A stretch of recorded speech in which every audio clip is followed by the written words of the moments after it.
안녕하세요, 찰란입니다. 오랜만에 목소리가 있는 영상으로 돌아왔습니다. 일단 제 소개를 해보자면 저는 연세대학교를 졸업을 했고 지금은 로스쿨에 재학을 하고 있습니다. 그리고 본 전공 하나가 있고 복수 전공으로 경영학을 선택해서 그 두 개를 전공을 했습니다. 전체 학점은 4.3 만점에 4.1점이고요. 저희 학과에서는 4등으로 졸업을 했습니다.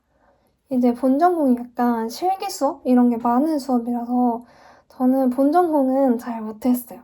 그래서 1학년 때 학점을 좀 말아먹어가지고 전체 학점이 그렇게까지 높진 않지만 경영학은 그래도 좀 잘했었고 교양 수업도 대학 다니는 동안은 모든 수업에서 A뿔을 받았습니다. 그리고 학점 4.3 만점을 2학기 동안 연속으로 받아본 적이 있습니다. 그래서 사실 저도 그 학점에 목숨을 걸 필요는 없다고 생각을 해요. 근데 살아보니까 학점이 높아서 나쁠 일은 절대 없습니다. 이제 학교를 다닐 때는 뭐 성적 장학금 말고도 외부 장학금 같은 걸 받을 때 또 유리하기도 하고, 물론 로스쿨 입시에도 무조건 학점이 높은 게 깡패고요. 이게 정량적으로 들어가는 거기 때문에 수치가 높을수록 좋습니다. 물론 리트를 잘 봐야겠지만 취업이나 대학원 진학에도 높은 학점은 도움이 됩니다. 학점을 잘 받는데 그리고 생각보다 그렇게 엄청난 품이 들진 않아요. 저는 뭐 학회나 소모임 이런 거 알바 같은 거랑도 병행을 하면서 충분히 공부를 했었고요. 이게 프로젝트랑 알바 같은 걸 다 넣었던 제 시간표입니다. 그래서 자기가 하고 싶은 활동하면서도 충분히 좋은 학점을 받을 수 있습니다. 그럼 이제 학점 잘 받는 꿀팁을 알려드릴게요. 첫 번째는 수강 신청을 잘하자. 이게 높은 학점을 위해서는 성실하게 공부하는 것도 필요한데 A뿔을 많이 주는 꿀강을 좀 빡세게 수강 신청을 해야 합니다. 이런 꿀강들은 뭔가 투입 시간 대비 아웃풋이 좋은 편인데요. 에타 게시글이나 아니면은 수강평 이런 데를 좀 돌아다니다 보면은 어떤 게 꿀강인지 알게 됩니다. 그리고 꿀강 말고도 뭔가 자신이 어떤 타입의 교수님, 어떤 타입의 시험에 강한지 파악하는 게 필요합니다. 저 같은 경우는 뭔가 객관식보다는 좀 레포트로 대체하는 수업이나 논술형 시험에 강한 편이어서 시험 없이 레포트 과제를 내주시는 교수님 아니면 논술형 시험 보는 교수님 위주로 수강 신청을 한다든가 했었습니다. 이것도 좀 에타 수강평 보거나 아니면 에타의 교수님 이름을 검색해보면 나옵니다. 물론 수강 신청을 완벽하게 내 입맛대로 하기는 불가능하긴 해요.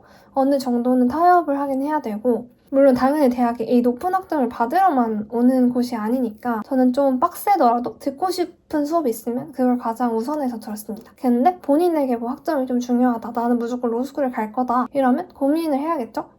그래도 좀 아무리 학점을 따기 어려운 수업이어도 A권을 받는 사람들은 반드시 있기 때문에 그 과목에 집중을 해서 시간을 투자하면 되긴 합니다. 두 번째는 교수님을 파악하자. 학점은 이제 교수님이 다 부여를 하시죠. 그래서 교수님의 수업을 듣고 과제나 시험 관련해서 하시는 말씀들은 잘 메모를 해두는 것이 중요합니다. 아니면은 이제 에타 수강평이나 족보 같은 걸 보면은 좀 과제나 시험, 교수님 스타일에 대해서 자세하게 적어주는 분들이 계세요. 그런 것들을 참고하면 됩니다. 그리고 저는 좀 교수님 이름을 검색을 해서 교수님이 쓰신 칼럼이나 레포트 같은 것도 읽어본 적이 있습니다. 그래서 논술형 시험 같은 경우에는 그런 교수님의 시각과 좀 비슷하게 썼었어요. 그리고 뭔가 교수님한테 눈도장을 찍어야 된다, 좀 친하게 지내야 된다 하는 분들도 계시는데 저는 교수님이랑 전혀 친하지 않았고요. 사실 별로 그렇게 막 가까워지고 싶지는 않았어요. 요즘 시대는 또 그리고 교수님하고 친하다고 해가지고 성적을 잘 주는 것도 아니라서 그렇게 가식을 떨 필요까지는 없을 것 같습니다. 물론 존경하는 교수님이 있다, 친해지고 싶은 교수님이 있다 하면은 가까이 지내면 여러모로 도움이 많이 되겠죠? 세 번째는 출석을 잘하고 녹강을 따자. 녹강은 이제 녹화 강의라고 이렇게 뭐 찍는 건 아니고 그냥 녹음을 켜서 녹음을 하시면 됩니다. 저도 사실 그렇게 성실한 편은 아니었고 뭐 매일 복습하고 매주 복습하고 미리미리 공부해두는 편은 아니었지만 시험 기간에는 그래도 공부를 했던 것 같아요. 그리고 출석은 열심히 했습니다. 병결이나 좀 증빙 가능한 그런 일 빼고는 대학 다니는 동안은 올 출석을 한 것 같아요. 지각도 뭔가 제 기억상으로는 출결에 찍히는 지각은 없었긴 한데 조금 늦은 게 있을 수도 있어요. 어쨌든 그리고 교수님이 강의에서 문제를 내시는 수업이면은 수업 그 녹음을 하시는 것을 추천합니다. 제가 학교를 다닐 때는 클로버 노트라는 어플을 썼었는데 아무 어플이나 좀 녹음하면 텍스트로 추출해주는 거를 하시면 됩니다. 그리고 수업을 들을 때는 교수님 말씀에서 좀 중요한 부분들 위주로 열심히 타이핑을 하시면 됩니다. 그리고 놓쳤던 부분을 클로버 노트를 보면서 보완을 하시면 됩니다. 그리고 그 텍스트로 추출을 해가지고 그럼 약간 좀 이상하게 나오거든요, 몇 단어가. 그걸 좀 AI한테 이 수업 자료랑 같이 넣어서 돌리면은 좀 원본에 가깝게 텍스트를 잘 보관을 해주더라고요. 네, 그런 거를 활용하시면 좋을 것 같습니다. 그리고 수업 참여 점수가 있는 수업들이 있어요. 발표를 한다든지 아니면 질문을 하면은 가점을 주시는 교수님이 계신데 저는 좀 극내향인이지만 이런 참여 점수가 있거나 하면은 손들어서 질문도 많이 하고 발표 기회 있으면 적극적으로 했습니다.